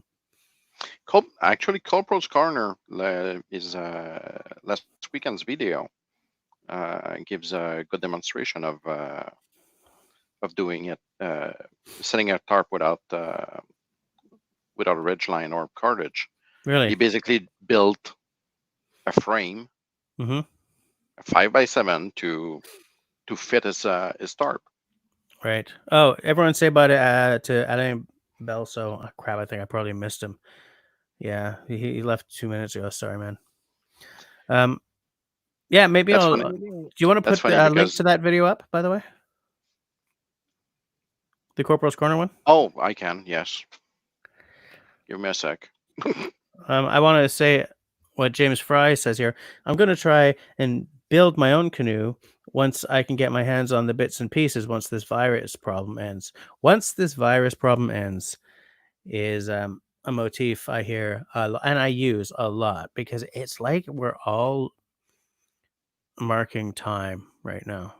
It's like everyone I know is just marking time. They got stuff they really want to do, and they just can't do it. Excuse me. So yeah, James, part of me would love to build a canoe. I'm at the age, I'm going to be 48 in 2 days, and I'm sort of getting around to I'm getting more at ease with the concept that there may be fewer days ahead than there are behind, and that I'm at the point where I can hone the skills I have, or I can learn new skills badly. So I don't think I'm going to build a canoe. I've wanted to for a long time, but I don't think it's going to happen. I work with wood a lot. I work with wood as often as I can. But honestly, I just, it's the same as, in musically speaking, I play the bass guitar, and for years now, I've had this dream of learning the doghouse, the stand-up bass. Yep. But at this point, if I'm going to be throwing my energy into learning music, I'm going to throw it into getting better at the bass guitar. Because starting anew on the doghouse at this point isn't going to help me with my moneymaker, and it's going Yeah, to not at all. dilute my efforts, So, Yep. James, I don't know if you have a channel, but if you do have a channel and you document the process of building that canoe on your channel, I will watch that. I was about to comment on the on Mark Putman's knot. Hi, Tyler Rodriguez. And literal. Oh, Tyler is back. Cool. Tyler's back. I hate the sheep shank knot. I hate it. What do you hate about it? It is just too loose. I'm don't get me wrong. I'm just making the translation French to English right now. And if it's the same knot that I hate that much, it is just it's just too easy to but if I could find may my be phone, mistaken. I would bring it up, but I don't know where it went. Forget about your phone. Oh, You need to learn it by heart. James says, I recently made cordage from nettles for the first time. There's a skill that I don't know if I'll ever do that, but I mean, I only really became aware of that through like a Ray Mears video or 4. And he makes it look so bloody easy. And here's the thing that I've learned through watching Ray Mears. First of all, if I'm going to go camping with anyone in a survival situation, it's him. Because while you got Bear Grylls drinking his own piss, there's Ray Mears making bread in the woods, okay? Who do I want to camp with? It's going to be Ray. But he makes making nettle cordage or whatever look so easy. And I have tried to do many of the things that I came across first, in his videos, and I have duffed them up completely. Because the fact is, no matter what you may think of these, TV bushcrafters or TV survivalists or whatever, they've all got the skills. Bear Grylls has his skills. I mean, he has gone way into the entertainment aspect of survival rather than the teaching aspect. But the fact is, he's still got skills. Yep, it is exactly the knot that I was thinking about. Sheepshank knot is probably one of the worst knot that it shouldn't be considered a knot. It is, in some point, it is actually dangerous to use it. I just want to say, wood, blah, blah. Hey, I'm going to try that again, okay? Bah. What's the percentage on this? 43. Wood pigeon, how the hell did you get across the border to visit, to go visiting? How did that happen? Like, I haven't even been allowed to leave my burrow. Hey, he took the canoe, crossed the Ottawa River, got there. It'll never take me alive. That's copper. it. It's not complicated to understand, man. I don't know. Hold on. Nate's Outdoors, how's it going? Have you hung with us before? If you haven't, welcome to the live stream. If you have, welcome back to the live stream. I would be more on the ball about that, but I've been imbibing beverages. Nice to see you, Mark. Then just to comment your last comment, the knot that you describe, I know it, but it's not the sheepshank. The URL that I just posted is a sheepshank, and that knot is dangerous. James says that he's a drummer, by the way, which is one of the hardest working parts of any band. Evidently, I'm a bass player, but I also play the boron, which you, being in the British Isles, you probably know the boron quite well. Okay. Wood Pigeon follows that up with he's made cordage from cedar bark. Cedar bark, I think he meant. I would like to see that in action because I have a cedar in the back. I've got 2 cedars in the backyard. And I'd like to try skills like that as a craft thing. I don't hit the woods without some bank line or paracord in my bag. But that doesn't mean, excuse me, folks. It's okay. It's okay. I'm a living wreck right now, but it's fine. But I would love to be able to just sit there and spend an afternoon practicing making cordage, just as a skills dev thing, just as a not a pastime because that makes it sound kind of like a nonsense skill, but and it's not. At one point, that's how you got cordage. Do you know what I'm saying? But even though I don't see myself depending on it to keep me alive at some point, I would still really like to give it a try. I've tried it in my teenage years with cedar bark. Mm-hmm. We made maybe, I don't know, 25, 30 feet of it. That must have Wasn't taken that bad. hours. I don't know. We were bored. That's it. Hmm. And yeah, it felt like the Manila.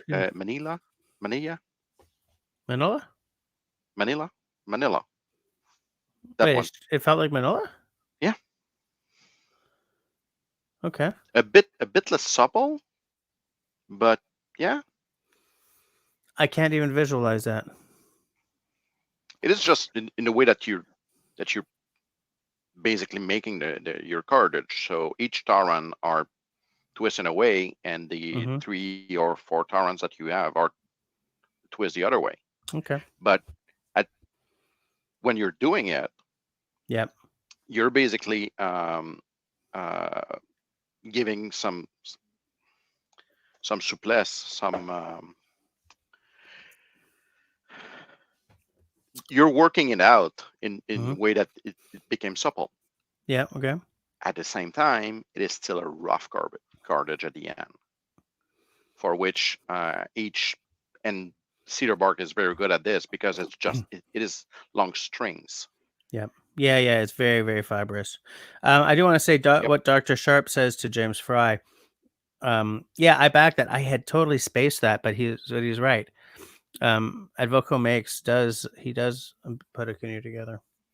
He's in Russia, Advoco. Yeah, I think so, or Ukraine or something like that. He's definitely Eastern European. He's in Russia. I think he's based in St. Petersburg. Oh, is he? Okay. Yep, and but he has his camp probably a quarter, if not half a day, outside of the. Well, he needs to travel at least half a day to get there. Interesting. Okay. Very interesting. I'm just trying to catch up with the side chat here because every now and again I do tend to forget about the side chat because I get into like what I'm talking about. And that's basically why we run the show in the side chat. Tyler says that cedar bark is good, but that tulip poplar is better. I've never worked with tulip poplar before. I have 2 cedars in the back though. Yeah, I'd say so. James actually met Ray Mears while he was doing a talk in a theater near you. I would like to see that guy do a talk. I don't know if I would want to. There's this saying that you should never meet your heroes, and I don't have any heroes, but Ray Mears comes pretty close. I watch Ray Mears like I watch Bill Mason, okay?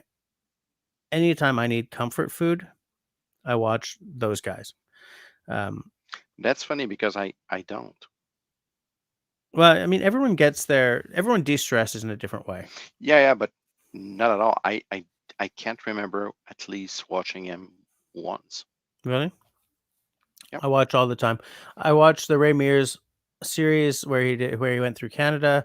I watched his Northern Wilderness. I watched the Wild Food.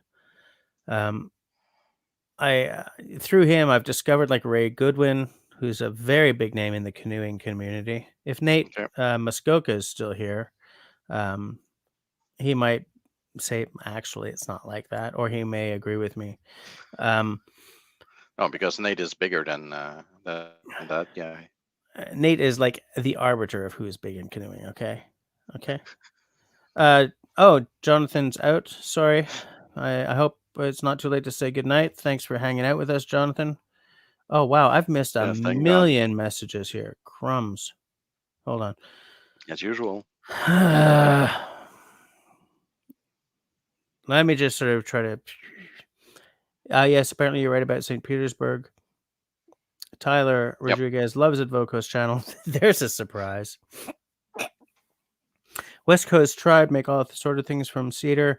Yes, Mark. I when my part-time stomping grounds when I was coming up was stomping grounds were North Vancouver. Also, my dad used to carve as part of a group run by a very, very big name West Coast native carver. And I'm very familiar with a lot of that sort of stuff, especially like my favorite art style of all time is specifically Haida, West Coast native art style, the carvings, the prints. I suck that stuff right up, specifically Haida. But yeah, cedar's a very, very big deal. Haida is interesting. It can be very, very finished, but also very, very sharp. Yeah, it's very formulaic, right? They use stencils for everything. Yep. Very sharp. Yeah, there we go. I found my phone, by the way. Yeah, under your computer. No, it's under a bunch of stuff. Oh, okay. This, for land's sakes, let's not tell the missus. But where all my stuff is right now is on her desk in the basement. You see that right there? Nope. I did that wrong. You see that right? Boom. That's my desk. This is your computer. That's my computer, shelf, desk. Okay. So I had to move a bunch of stuff around very quickly, and it ended up under a bunch of things. Wood pigeon, see you later. I'm one of the few fortunate that I've met the missus. Yes, true. The missus who must not be named or shown on screen. Yep. Doctor says, I wonder if he has done all the work by himself. If so, he is a worker. Well, who the hell knows? I like to think yes. I always like to think yes. I have. It really depends on how big the crew is and how tight the schedule is. Yeah. Yeah, I think he's got the skills that I believe that he does. Well, on a film set, like I went to film school, right? So on a film set, a lot of things can really derail what the person is trying to do. A lot of you've always got a producer who's like, man, just get the shot. Just set dress this so that it works in the shot. Whereas the person who's trying to show off a skill is like, not really how it works. I like to believe that Ray Mears is a big enough name that he could say, no, we're going to, he shows the skills, Yeah. Now, it's funny because I keep sort of coming back to this guy from Toronto who must be 5 years ago now, watched a bunch of Ray Mears, watched especially a bunch of, he watched a bunch of Bear Grylls and Survivor Man, went off into the woods with that having been his training, and evidently did not survive. And when Les Stroud, when Les Stroud was asked about this, he's like, we're entertaining you. Yes, we're showing you some skills, but you gotta practice. You gotta feel them. You don't just watch a bunch of TV and what?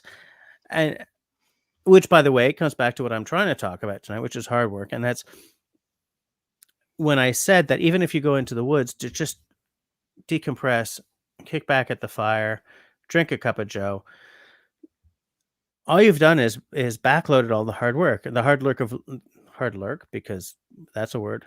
The hard Yep. work of learning how to do all those things, of learning how to do firelight, learning how to light a fire with multiple different primitive systems or matches if you're really looking to kick back.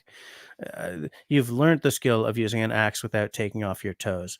You've learned the skill of using a knife without gouging yourself. You've learned learning skills is hard work, but if you're very interested in them, it doesn't feel that way, right? Right. That computer, piss it. That computer right there, that one right there, that's a Hackintosh. Mhm. I have 4 problems with it that I do not know how to fix, which is why I'm not using that computer for my live streams ever. I am not that techie. I used to work in the computer industry. Well, actually, I do. But when I burnt out of tech in the first time, I decided to become a pedestrian user, and that's what I am. And so I no longer, at one point I collected operating systems. I had like a not a dual boot, but a triple boot, like Mac OS, Yellow Dog Linux, which was Mac specific, and like BOS. And I was like, yeah, and I was, using the bash shell and all this really crazy tech stuff that nobody cares about on this channel. Well, except me. Except you. But maybe Mark Putmans. Maybe Dr. Sharp. I'm so far outside and maybe of that Jonathan. that And maybe I'm sorry. I'm so far out of that now that I can't fix that. I can't fix those things without asking people. And I just, it's not fun to fix that. So all it is hard work. Learning knots is hard work, but I see the outdoors aspect. I see what that brings me when I'm putting up a ridgeline. I see what that brings me when I'm making, say, a wooden tripod. I see what that brings me. Like I smell the forest in the skill that I'm developing. And so the hard work disappears. It becomes fun. It becomes something that because I associate it with the woods, with the smell of the woods. And specifically speaking of tripods, my method is totally different than the one that is being shown so far, that I've seen so far in the years. Really? The last years, yeah. I'm doing mine in a totally different way. Interesting. On which the knot at the top is tighter than anything that you will see. Okay. Pine Martin, after my Canadian Jam video, said that he uses it for excuse me. He uses the Canadian Jam for his tripods. That's what he does. He doesn't have to wrap it a million times or anything. I do want to say James Fry just said something interesting that relates directly to what I said about that dude from Toronto. Yes, wild food was great. The only problem was a lot of people went foraging and got ill or died, mostly from mushrooms. I fear the mushroom. Mushrooms are totally different again. I fear the mushroom. Yep. Man, holy crap. No way. I spent one summer about 15 years ago, roughly. Sorry, Tenenbaum. Point well taken. Keep going, Simo. And I literally made a living for myself and my ex, and my wife at the time, over 3 months foraging for morel. Morels, okay. That's it. That's the only thing that I've done. And we were lucky as hell. I fear them, man. I'm not going to do mushrooms. And but we were looking for one specific mushroom. Yeah. That's it. Here's Tyler Rodriguez with characteristic, zing, describes exactly what the issue is. There are old mushroom eaters and bold mushroom eaters. There are no old, bold mushroom eaters. I get that. It's funny because it reminds me of a channel I used to watch a lot, and I used to talk to the guy a lot, called oh, excuse me. Oh, sorry, dude. Guys, we're like 6 minutes to the end, and I'm starting to feel it. It was called Fox Company Prepping. Now it's called something different. And he once poisoned himself. He was on an overnighter, and he used his knife to cut a mushroom. He was talking about the mushroom. I don't quite remember. It's like, look at this mushroom, guys. It's like really, this is a poisonous mushroom. And then he used the knife to make food, but didn't Oh, crap. clean the damn knife. So he poisoned himself, and he was sick as hell. Fortunately recovered and said, oh, geez, guys, I poisoned myself. I'm like, well, of course you did. Of course you did. Jesus, man. Hey, Austin's here. How's it going? Interesting. James Fry says, if you cut a mushroom and it starts going green, then it's not edible, which is a standard test. I didn't know that. Oh, Dr. Sharp, that is true. There is something about building a physical thing with your hands that is rewarding. Thank you for bringing us right back to the work aspect of this. I absolutely agree. I did, in fact, make that computer out of parts. And here's the thing: it's a Hackintosh, okay? So, it's dual boot Windows and Macintosh. Getting it to work up front went beautifully. The 4 problems I have all crept up, except possibly the one where I can't get the Ethernet to work. But building a computer and building a deck, 2 sides of the same coin. You have to make sure you're doing both right. You have to put the work in to make sure they're both done right. Because I used to work in computer maintenance. Like I worked at a store that did repairs, and I blew a motherboard once because I didn't ground myself. So you got to do it right, whether it's a computer, a deck, a log cabin, making a knife. You got to put the work in. You got to make sure that it's done right, or you're not working in good faith. Yeah, there's no room for slackers. There's some gate. There's some points that you need to meet in order to get it right. How you're getting to your points on this project, it needs to be functioning at certain point and done in certain way, or completed at least at this time in order to get it right. Excuse me. If I need to replace my computer right now, because I'm still running an old Mac as well, I'll probably just go to the Apple Store and grab a Mac Mini, the newest generation. Right now, the way I feel about Boom,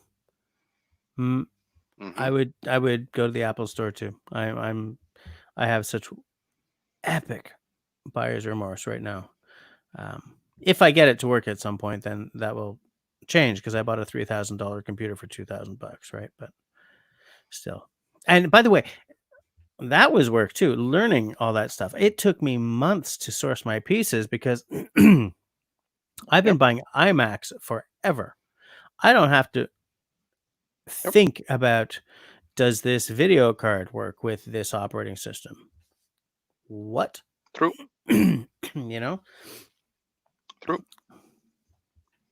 But you got probably into the worst in a way that you need to be the Mac OS on its own has the drivers for specific material, and you need to work around that. Sometimes the evolution will continue to work even if the older driver was specifically made for an older version of that component. Absolutely. I just want to, anyways, I want to point out what Tyler Rodriguez says here. That whole do it right mentality is why we look to people who gather knowledge like Ray Mears, Canterbury, etc., and say thank you. By the way, Canterbury just lost his house. Yep. So anyone who's not watching, what's Dave Canterbury's channel name? Self-Reliance Outfitters? Yep. Is that the channel name? David Canterbury, and there's also a second channel, Self-Reliance Outfitter. I think it's on Self. Anyways, Dave Canterbury put up a video describing their house fire and how they lost everything. And in that, there are a couple of he talks about places where you can go to help if you feel the need. He's in the States, right? So even if you have insurance down there, it seems like you can't afford to replace your stuff. There's That's as political as I'm gonna get. But yeah, because I'm not sure how it works. Even if I'm just compare Quebec to Ontario and New Brunswick, you in totally different ball games. So especially with car insurance. car insurance is Austin says, could you fool the everywhere computer and into nowhere. using a USB Ethernet adapter? Which is funny because that's what I'm using on this computer, because this is a MacBook Pro. It's a 2013 MacBook Pro, but there's no Ethernet jack on it. So I'm using an A USB or the display port. no, it's USB. But Jesus, maybe I should try this on the thing is, I've got a USB port on the motherboard. There should be a driver for that. In fact, there is a driver. I've tried all of them and none of them work. Anyways, I'm not whatever. I'm pretty sure I'm gonna agree with Austin on this one. You should try it out. I should, just to see. Yep. James Fry says, I'm a knowledge hoarder. I just need a good camera or a good cell phone.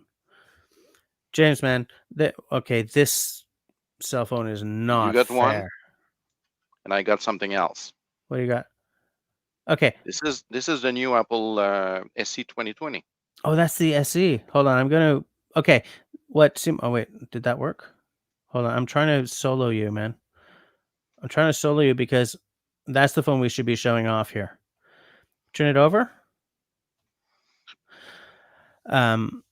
Yes, with the case, obviously. Yeah, that phone is. If you're an iPhone person, that phone is the best deal going right now. It's got a good camera.